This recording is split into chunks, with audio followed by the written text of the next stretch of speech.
¿Cómo te va? Me da mucho gusto de igual forma saludar a nuestra amable audiencia. Igualmente, doctor, adelante.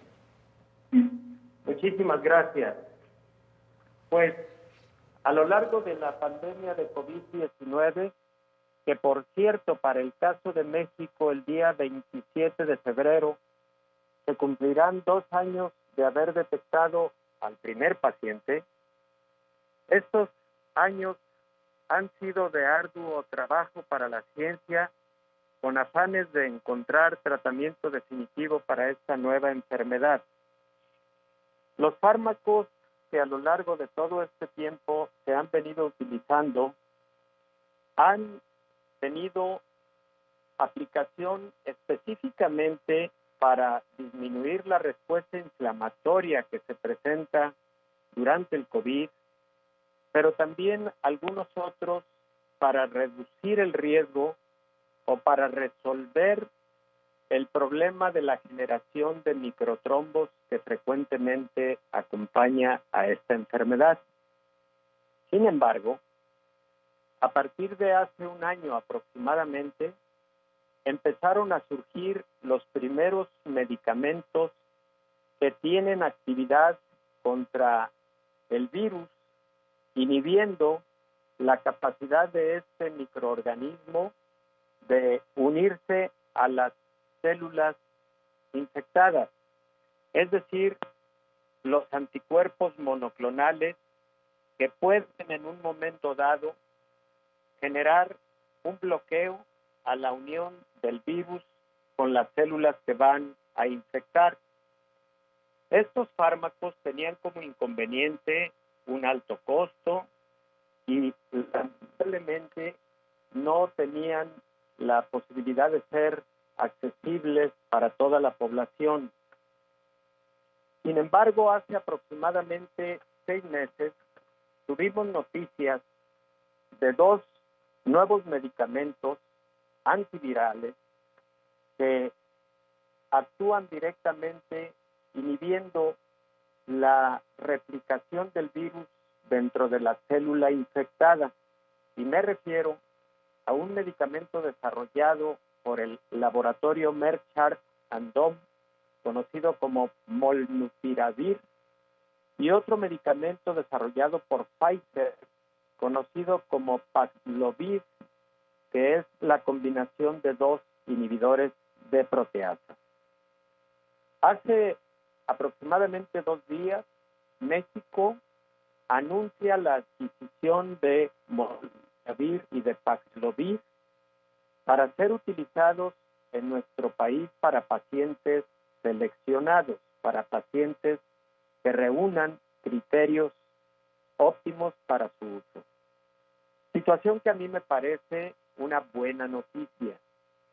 Sin embargo, se ha señalado también que estos medicamentos quedarán por el momento en exclusividad para el sector salud, para el sector público, y que tendrán un absoluto control por parte de la autoridad sanitaria, en vista de que por el momento son fármacos que tienen autorización de COFEPRIS en su modalidad de autorización emergente o autorización por emergencia.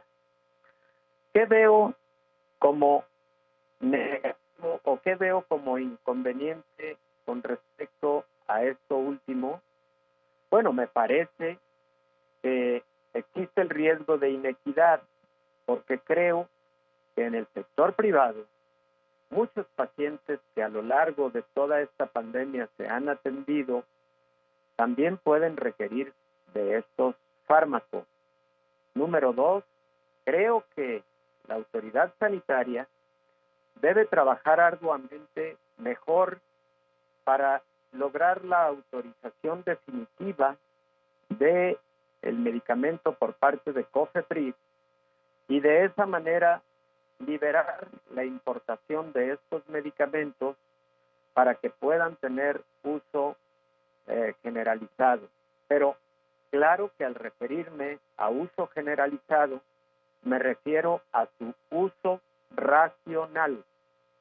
Racional significa que para este caso sean pacientes que tienen riesgo de evolucionar a la gravedad o pacientes que tienen algún factor de riesgo como diabetes, hipertensión, enfermedad cardiovascular, enfermedad pulmonar crónica obstructiva y que empiezan a tener manifestaciones clínicas de severidad.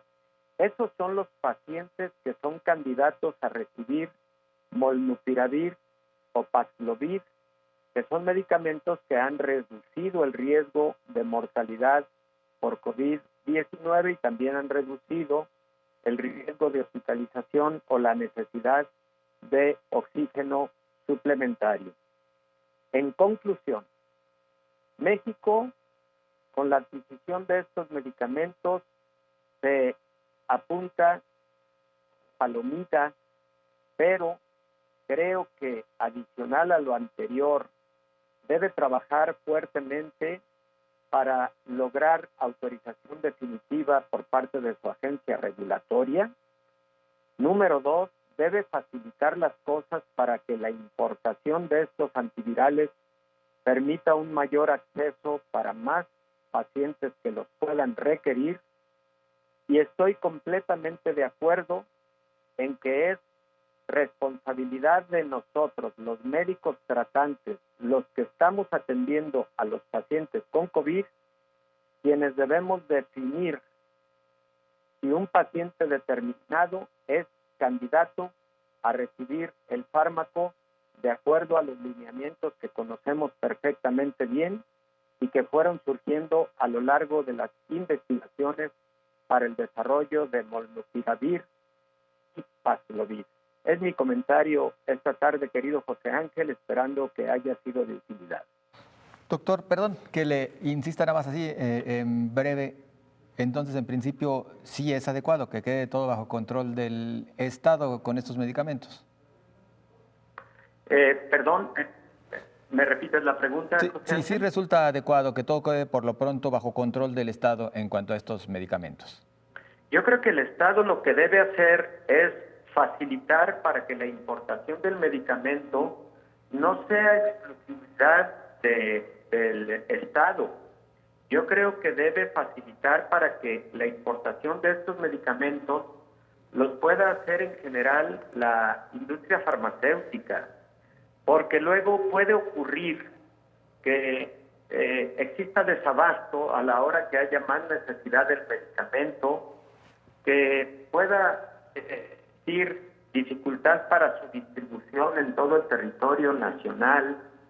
Y me parece que los que estamos en el frente de batalla atendiendo a los pacientes con COVID, tenemos perfectamente claro qué paciente es un paciente candidato a recibir y quién no es candidato a recibir estos medicamentos. Por ejemplo, hay pacientes que tienen un COVID leve, que se presenta como un cuadro catarral.